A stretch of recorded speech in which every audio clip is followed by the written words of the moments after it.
Sziasztok! Én Renátó vagyok, ez pedig itt a kezemben a 2024-es Asus ZenBook S14 OLED, ami egy felső kategóriás ultrabook, egy nagyon hatékony második generációs Intel Core Ultra 7-es proci van benne 32 GB RAM-mal, könnyű, ultrahordozható, 120 Hz-es 3K-s OLED kijelzővel és kerámia alumínium bevonattal rendelkezik. Ja, és nem utolsó sorban 27 órás üzemidőt ígérnek, pedig ez egy Windowsos gép. Hogy milyen?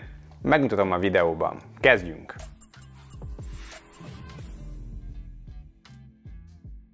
Mutatom a kicsomagolást. Egy ilyen kis kartondobozban érkezik, amiben van két kisebb kartondoboz. Az egyikben a töltőadapter lesz, ez egy 65 wattos tápegység, egy USB-C végű kábellel. A másik szürke dobozban maga a laptop van, hozzám ebben a zumaja szürke színben érkezett, alatta pedig a kis borítékban van némi papírmunka. Szín tekintetében létezik belőle skandináv fehér is, ezt ezen a nagy tesóján mutatom meg, az így néz ki. No de nézzük meg a tesztalanyunkat közelebbről.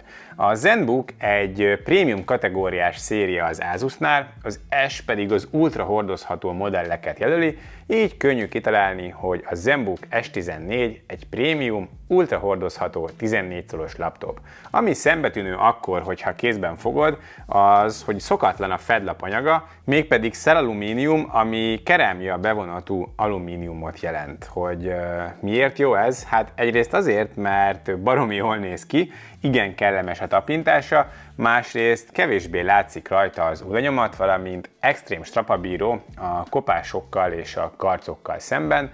Ja, és könnyű is. Az összeszerelés szuper, nem recseg, nem ropog sehol. A dizájn az szerintem teli találat, és a gép összesen 1,2 kg könnyű, és 1,1 centi vékony, ami remek. A vékonyság ellenére a portkínálat is jó, bal oldalon van egy HDMI 2.1 TMDS, két Thunderbolt 4 Power Delivery-vel és DP Alt móddal, egy 3,5 mm-es combo jack, míg a másik oldalra ráfért egy USB-A port 3.2 Gen 2 szabvánnyal, ami azért jól jött volna még, az egy SD kártya olvasó, de sajnos az hiányzik. A gép alján 2 hosszú talp van, ez emeli el az asztaltól, valamint van egy jó nagy szellőzőrács, ezen keresztül szívja be a levegőt a hűtés. Nos, hogyha a fedlapot felnyitjuk, ami természetesen egyújas művelet, na itt is remek látvány fogad. Először is a kijelző, ami OLED 400 nites átlagos fénysűrűséggel és 2880x1800 pixeles felbontással kényezteti a szemünket, a kávák vékonyak, a képfrissítése pedig 120 Hz, valamint van HDR500 tanúsítványa. Remek képe van, ez egy OLED-től nem csoda, végtelen a kontraszt, szépek a feketék, nagyon jók a színek, jó a betekintési szög, minden nagyon király.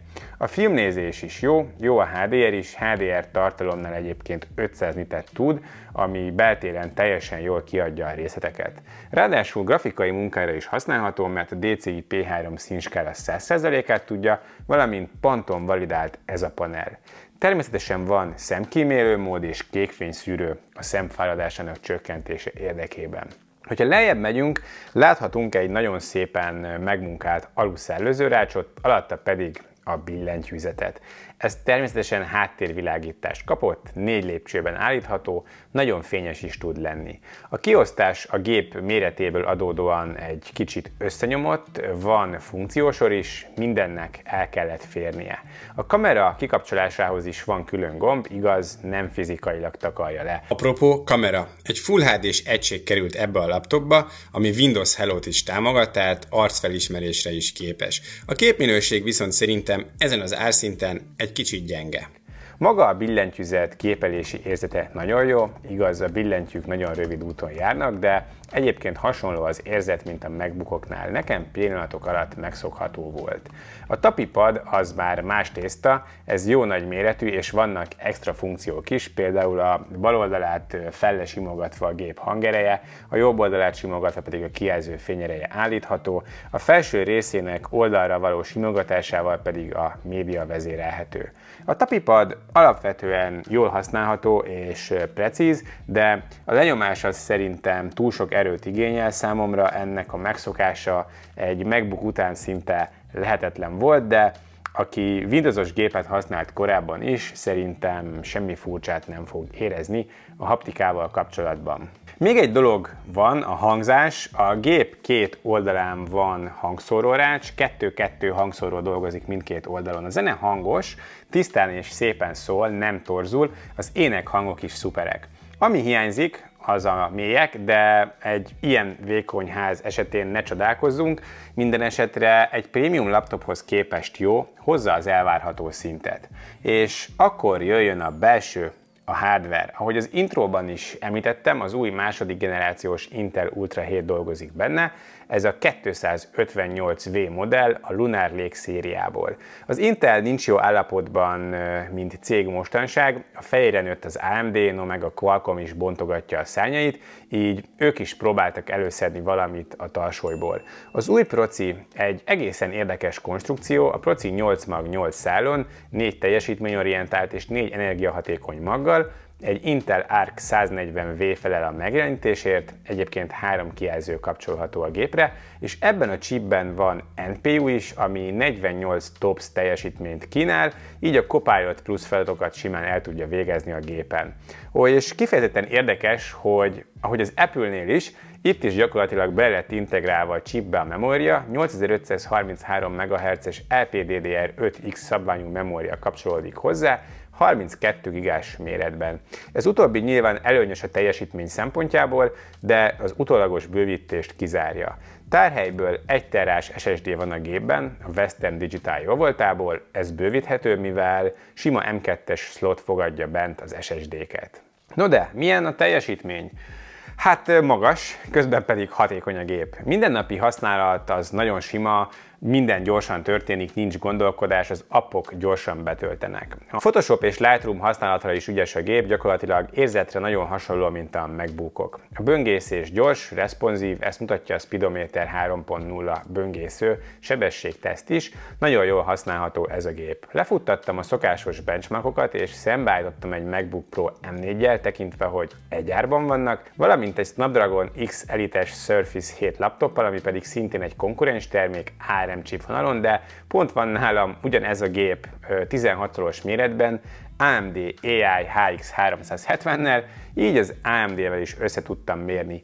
Szintetikus teszteken CPU teljesítményben hasonlóan mozog, mint a Snapdragonos, az AMD egy kicsit erősebb, az Apple-féle megoldás viszont mindegyiket eléggé lehagyja, de mind a 4 nagyon erős az Ultrabook kategóriában. Bár ez nem egy játékra kitalált gép, de a GPU meglehetősen erős, itt egyértelműen veri a Snapdragon X Elite Plus-ot, de az Apple M4-től elég nagy a lemaradása a tesztek alapján. A ZenBook számai viszont elég magasak voltak ahhoz, hogy kipróbáljam, hogy mit tud, hogyha mégis 3D játékkal támad kedve játszani az embernek. A World of Tanks-ot azt gyorsan rá is töltöttem, és meglepődtem. Teljes, natív felbontáson alacsony beállításokat ajánlott a játék, és bőven 150 FPS fölött volt, fel is vittem közepes beállításokra, és átlag 100 körüli FPS-sel így is hozza a játékot, ami alapján arra következtetek, hogy akár komolyabb játékoktól sem fog megérni, akár Full HD felbontáson szerintem simán játszhatók AAA-s címek alacsonyabb beállítások mellett. Grafikában nagyon komoly, azért az Intel ennél a szériánál eléggé oda tette magát, és rengeteget fejlődött. Megnéztem az SSD-je sebességét is, kiemelkedően jó, magas írás és olvasási értékeket kapunk, a fájl másolások villámgyorsan történnek. Hűtés szempontjából 2 ventilátoros és gőzkamrás hűtéssel dolgozik, a hőmérsékleteket azt megfelelően kordában tartja. Stresszteszt alatt 78-80 fokig melegszik, de normál terhelés mellett ilyen körülbelül 70-ig, általános használat során 45 fok körül dolgozik. Full teljesítménnyel azért van hangja, sőt hangosnak mondanám, de normális használat során teljesen korrekt. Ölben tartani is kényelmes, csak a gép legfelső része melegszik fel, a billentyűzet vagy a tapipad körüli rész az teljesen kellemes marad. A hatékonyság az, amiben kiemelkedő a Windowsos gépek között, ez az Intel Ultra chip nagyon takarékos. A gyártó 27 óra üzemidőt ígér, azért én ezt megközelíteni sem tudtam, de a kapott eredmények így is jók. Én a használat alapján úgy satszolom, hogy valahol ilyen 16 és 18 óra közötti üzemidőt hoz általános feladatokkal, böngészéssel, levelezéssel és Office használattal. Néztem Netflix tesztet is, félig felhúzott fényerőn 2 óra Netflix 14% aksit hozott le, azaz körülbelül 14 óra Netflixre képes ekkora fényerőn. Megnéztem, hogy mit csinál nagy terhelés alatt, játszottam rajta 1 óra World of Tanksot, ez 30%-ot vett le, így pedig körülbelül bő 3 órás üzemidőre lehet számítani full terhelés alatt. Ez azt jelenti, hogy ha ezzel dolgozol, üzletember vagy, úton vagy egész nap levelezni vagy Office-t használni bőven fogsz tudni töltés nélkül, mert 16-18 óra ehhez bőven elég, de akár egy ázsiai vagy tengeren túli útra is bőven vihető, és a repülőn végig lehet nyüstölni, anélkül, hogy lemerülne. A töltés az pedig pofon egyszerű, mivel USB-C-n tölt, bármikor kéznél lehet egy ilyen töltő, akár powerbankről, szóval üzemidő terén remek a gép. A karbantartás egyszerű, hogyha esetleg a ventilátorokat tisztítani kellene, vagy bővíteni a tárhelyet. A hátlapon 10 darab kis csavart kell csak eltávolítani, és leemelhető a hátlap. A gép felét gyakorlatilag elfoglalja a méretes aksi, 72 wattórás, hogyha gond van, cserélhető könnyen. Fölötte kis hőelvezető matrica alatt van az SSD, ez egy M2-es SSD slot, hogyha a gyári 1 terás Western Digital kicsi lenne, itt lehet kicserélni egy csavar kiszedése után. A ventilátorok pedig könnyen portraníthatók, nincsen rajtuk plusz burkolat, könnyen hozzáférhetőek. Nos, hát ennyi lett volna a bemutató. Nézzük az összegzést. Az Asus ZenBook S14 OLED ezzel az Intel Core Ultra 258V chipsettel egy rendkívül jó prémium, felső kategóriás laptop lett. Remek a kialakítása, komoly prémium érzetet ad ez a szellalumínium borítás, és elképesztően jól is néz ki, vékony és könnyű, az OLED kijelzője pedig remek, a hangzás is rendben van, a számítási és grafikai teljesítménye is jó, utóbbi még játékokra is elegendő, valamint van AI a Copilot Plus-nak köszönhetően, illetve üzemidőben is kiemelkedően jó. Ez az eddigi legjobb Inteles laptop, hogyha a hatékonyságról van szó. Negatívumnak talán csak annyit tudnék felhozni, hogy nincs SD kártyaolvasó, vagy hogy terhelés alatt hangos tud lenni, illetve a kamera képminősége az szerintem gyenge ezen a szinten. Szóval akkor mindenki vegyen ilyen gépet? Amúgy igen, egy bökkenő van, hogy ennek a prémiumságnak ára van, listára 803 000 forint, de most akciós, a teszt készítése során 733 000, de még így is eléggé húzós az ára, viszont az említett Snapdragon X Elite-es Surface-szel, ha összehasonlítom, az körülbelül 50 000-rel olcsóbb ennél, de az architektúra miatt ott még elég sok kompatibilitási probléma van jelenleg, így még nem igazán ajánlom annak a megvételét. Az Apple M4-es MacBook Pro-ja meg 800 000 forint, de az meg szerintem azért nem konkurens, mert mégiscsak macOS-t futtat. Nem hiszem, hogy van olyan felhasználó, akinek mindegy, hogy Windows vagy macOS, csak a teljesítményt és az árat nézi. Szerintem, aki Windowsos gépet akar venni, az akkor sem fog Mac-et venni, hogyha az papíron kétszer erősebb, és aki macOS gépet akar venni, az meg nem fog ZenBookot venni, akármilyen közel is van a Machez.